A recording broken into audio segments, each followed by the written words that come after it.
नमस्कार, स्वागत है आपका जनादेश टीवी इंडिया पर। मैं आपके साथ इसराइल चौधरी और हम इस वक्त मौजूद हैं समाजवादी पार्टी के प्रत्याशी और गंगो विधानसभा से चुनाव लड़े चौधरी इंदर सेन जी के साथ।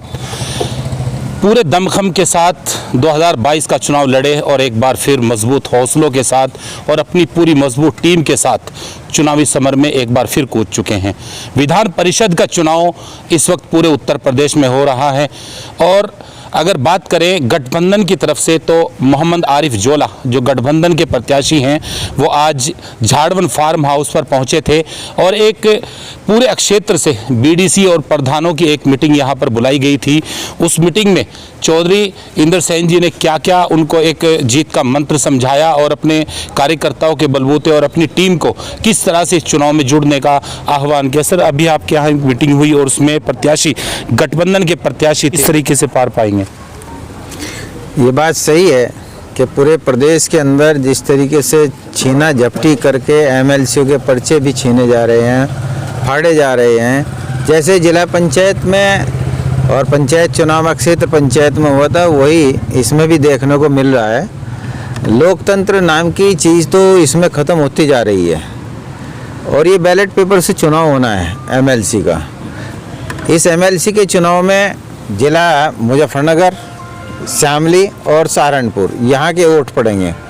गठबंधन के 6 में से हैं 4 तो जिला मुजफ्फरनगर में, तीनों शामली विधायक हैं हमारे, और आपके जो हमारे जिले सहारनपुर हैं इसमें भी हमारी पार्टी के बहुत से बीडीसी हैं, सभासद हैं, जो हमारे प्रधान हैं वो हैं, जिला पंचायत सदस्य हैं।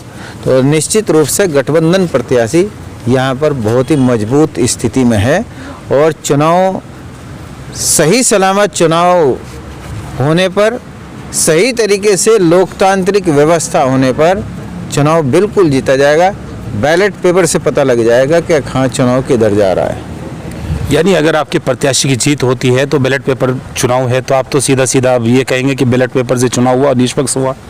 बिल्कुल बिल्कुल, अगर बैलेट पेपरों में भी धींगा मस्ती नहीं की गई। अच्छा, यहाँ भी कोई गड़बड़ लगता है? देखिए, जिस हद तक ये लोग जा रहे हैं तो कुछ भी हो सकता है, लेकिन उसके लिए पूरी तरीके से कमर कस के हमें तैयार रहना होगा और हम तैयारी कर रहे हैं। उन सारी स्थितियों को देखते हुए हम तैयारी कर रहे हैं। यहाँ आज मीटिंग बुलाई गई थी और बीडीसी और प्रधान थे, तो लगभग कितनी तादाद यहाँ पर? बहुमत हमारे साथ है यहाँ पर। जो ब्लॉक का गंगो ब्लॉक में जो हमारे क्षेत्र पंचायत सदस्य, नगर पंचायत सदस्य और जो जिला पंचायत सदस्य, सभासद वो यहाँ पर मौजूद थे, भारी तादाद में मौजूद थे। और स्वाभाविक बात है आज भी यहाँ पर समाजवादी गठबंधन का बोलबाला है और यहाँ से भारी संख्या में जीत के जाएंगे। लगता है आपने बहुमत में सरकार है, योगी आदित्यनाथ जी ने अभी शपथ भी ले ली है, तो ये पूरी नज़र बीजेपी एक ऐसी पार्टी जो ज़मीनी स्तर पर पूरी तरह से तैयार है, तो आप भी पूरी तरह से तैयार है? ज़मीनी स्तर पर तो वो तैयार है बीजेपी। देखिए, यहाँ मोटरसाइकिल पे बैठे हुए हम, अब है बढ़ने शुरू हो गए पेट्रोल। ये गरीब की सवारी तो है, ये मोटरसाइकिल है, ये गरीब की सवारी है। 100 रुपये अभी आज मैंने सुना कि 3 महीने का वो कर रहे हैं राशन का, मुफ्त देने की बात कर रहे हैं। 1 यूनिट पे एक आदमी पर 100 रुपये है। गैस सिलेंडर पे कितने बढ़ गए? 50 रुपये दे बढ़ गए। और लेकिन पीछे से अभी तो और भी बढ़ेंगे, और पीछे से जो बढ़ते आ रहे वो कितना हो गया? मोबाइल आमतौर से हर एक सदस्य पे है, गरीब से गरीब, उसमें भी उसको रिचार्ज की महीना उसका घट के रह गया। 30 महीने की बजाय देख लीजिए कितने दिनों का महीना है, कितने दिनों का है भाई? 28 दिनों का। उसका देख लियो आप। उसका अगर हम जोड़ें, इनकमिंग कॉल जो पहले फ्री हुआ करती थी वो बढ़ा दी गई 90 रुपये का। अब ये देख है 100 रुपये 1000 रुपये में जो ले रहे आम आदमी को, उसको समझना चाहिए। ये पूरा अंदेशा था आम मतदाताओं के अंदर भी कि चुनाव संपन्न होंगे, महंगाई बढ़ेगी, तो वो तो कहीं ना कहीं पूरा हो गया। अब ये तो हो गया प्रजातंत्र में। जो लोकतंत्र में जो लोगों की आवाज़ है, जिस तरीके का चुनाव होना चाहिए, ईवीएम पे सवाल उठते आ रहे हैं। सभी राजनीतिक दलों ने ईवीएम को लेकर पहले भी आशंका जाहिर की। जो देश जहाँ पे ईवीएम से चुनाव, जहाँ ये मशीन ईजाद हुई थी, उन लोगों ने बैन लगा दिया। विकसित देश जितने भी हैं बैलेट पेपर से चुनाव हो रहे हैं, तो यहाँ क्यों नहीं करा पाते? सारी चीज़ हट जाएगी। प्रजातंत्र में जो लोकतंत्र है, अभिव्यक्ति की स्वतंत्रता है, तो ये सारी बातें उस अभिव्यक्ति के अंतर्गत आती है, उसकी सुनवाई हो। लेकिन आम नागरिकों का कहना यह है कि जिस वक्त चुनाव की घोषणा होती है तो उस वक्त विपक्षी पार्टियां इसका विरोध क्यों नहीं करती ईवीएम का? नहीं किया, पहले भी किया, सभी राजनीतिक दलों ने किया। चुनाव आयोग से मांग भी की गई। अब चुनाव आयोग ने कहा कि मैं मौका देता हूँ, हैक करके दिखाइए। हैक करने के दिखाने की क्या बात है? राष्ट्रीय अध्यक्ष अखिलेश यादव जी ने पहले भी कहा कि जो लोग, ये मशीन खराब होती है तो आखिर कौन लोग हैं जो इसको ठीक भी करते हैं। अब ये थाना भवन चुनाव में 3 मशीन हैक हुई थी। इंजीनियर भी बुला लिए, वो खुली नहीं, ठीक नहीं हुई, उनकी काउंटिंग भी नहीं हुई जैसा हमारी जानकारी में आया, और वो फिर अटके ऐसे ही रहने दिया। क्या जो हैक हो गई उसको खोल नहीं सकते? आखिर माजरा क्या था?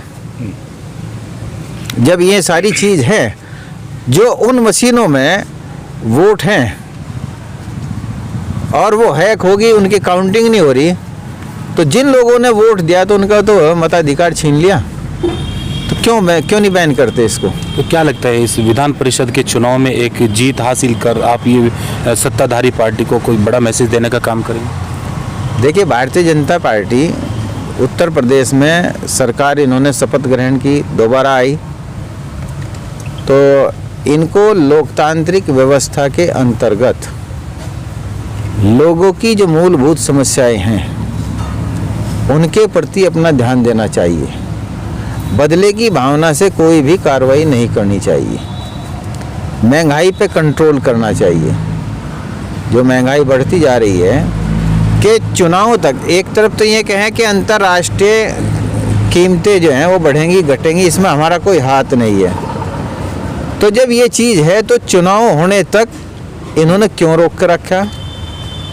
जब इनके अधिकार क्षेत्र में ये है कि आप नहीं बढ़ने देना, तो आप बढ़ा रहे। इलेक्शन ख़त्म होते ही बढ़ाना शुरू कर दिया, तो कैसे कहें ये भाई नहीं बढ़ रहा? एक्साइज ड्यूटी कितनी इन्होंने बढ़ाई थी पहले? जब डॉलर 26 रुपये पर आ गया था, 36 रुपये पर आ गया था, 20 रुपये पर आ गया था प्रति बैरल, तब कहाँ गई थी भाई ये कीमतें? तब राहत क्यों नहीं दी गई थी उपभोक्ताओं को? तो आज 100 रुपये के राशन दे के 1000 रुपये ले रहे महीने के, उस तरफ भी तो ध्यान दें। तो अब आखिर में फिर वहीं आप आते हैं, क्या लगता है आरिफ मोहम्मद जो रहे हैं तो जीत हासिल होगी, लगता है आपको? देखो, बहुत ही सौम्य स्वभाव के उम्मीदवार हैं हमारी पार्टी के, और उनके अंदर जरा सा भी कोई लोभ लालच नहीं है। वो प्रधान, क्षेत्र पंचायत सदस्य, सभासद, उनकी आवाज़ को उठाने में सक्षम है। गठबंधन के प्रत्याशी के रूप में वो निश्चित रूप से कामयाबी हासिल करेंगे और बहुत अच्छे मतों से हासिल करेंगे। उनको सभी वर्गों का और सभी स्थानों से भरपूर मात्रा में वोट हासिल होगा, और मुझे उम्मीद है कि इस बैलेट पेपर के जरिए इस जनता के जो अंदर है गुबार है वो भी सामने आएगा।